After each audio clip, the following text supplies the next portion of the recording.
সকালে গঙ্গাসাগর এলাকার কৃষ্ণনগর বাজারে একটি মাংসের দোকান থেকে মানুষের মাথার খুলি উদ্ধারের ঘটনায় গোটা এলাকায় চরম চাঞ্চল্য ও আতঙ্ক ছড়িয়ে পড়েছে। এই ঘটনাকে কেন্দ্র করে একদিকে যেমন রহস্য ঘনীভূত হয়েছে, তেমনি অন্যদিকে রাজনৈতিক মহলেও শুরু হয়েছে তীব্র গুঞ্জন। স্থানীয় সূত্রে জানা গিয়েছে, কৃষ্ণনগর বাজারের বাসিন্দা শত্রুঘ্ন দাস ওই এলাকারই আয়ুব আলী শেখের মাংসের দোকানের সামনে দিয়ে যাচ্ছিলেন। সেই সময় দোকানদার আয়ুব আলী তাকে একটি ব্যাগ হাতে দেন। শত্রুঘ্ন প্রথমে ভেবেছিলেন পাশের বাড়ি কেউ হয়তো মাংস কিনে তা পৌঁছে দেওয়ার জন্য ব্যাগটি দিয়েছেন, কিন্তু ব্যাগটি খুলেই তার চোখ কপালে ওঠে। তিনি দেখতে পান ব্যাগের ভিতরে মানুষের একটি মাথার খুলি রয়েছে। স্থানীয়রা দোকানদারকে জিজ্ঞাসাবাদ করলে তিনি জানান তার এক নাবালক ছেলে নাকি খালের ধারে মাছ ধরতে গিয়ে ওই খুলিটি পেয়েছিল।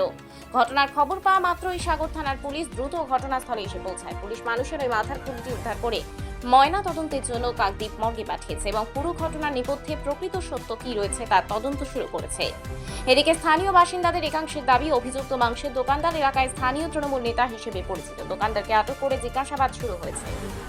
হঠাৎ আমাকে দোকানদার ওই আইব শেখ উনি আমাকে ডেকে বলেন যে এই ব্যাগটা নিয়ে যা। আমি প্রথমে ভাবছিলাম যে বাড়ির পাশে কেউ মাংসটা রেখে গেছে, আমাকে দিতে চাইছে। ব্যাগ খুলে দেখি একটা মানুষের মাথা। তা ওই মাথা দেখে আমি ব্যাগটা ফেলে দিই মাটিতে।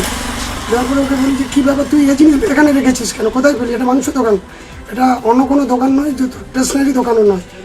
তো অতএব এর জিনিসটা আমি পরে প্রশাসনকে জানাই। আমাদের এখানকার ভিলেজ পুলিশ প্রবীর ওকে ফোন করে বিষয়টা জানানোর পরে ও আমাকে কোনো কিছু না জানিয়ে ও আমার অবর্তমানে ব্যাগটা নাকি ও প্রশাসনের হাতে দিয়ে দেয়।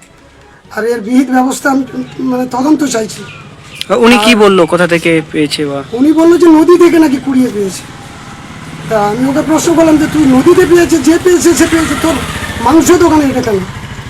এই কথা বলে আমি প্রবীরকে ডেকে, প্রবীর আমার অবর্তমানে ব্যাগটা কোথায় সরিয়ে দিল আমি জানতে পারলাম না।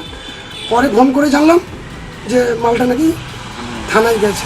এই অবধি আমি জানি স্যার, আর বাকি কিছু বলতে পারছি না। আর এই জিনিস ভোটের আগে ওই ছেলেটা আমাদের এখানে অনেক শাসিয়েছে। আমাদের যারা বিজেপি করি তাদেরকে বহুত খুব ধমকানি চমকানি দিয়েছে, আর অনেক কিছু খারাপ কথা বলেছে যেটা মুখে বলার মতো নয়। তাই এর তদন্ত চাইছি। যাই হোক, কি নাম আপনার? আমি শত্রুঘ্ন দাস, 63 নম্বর বুথ আমার। এই জায়গাটা কি? এই জায়গাটার নাম কৃষ্ণনগর বাজার।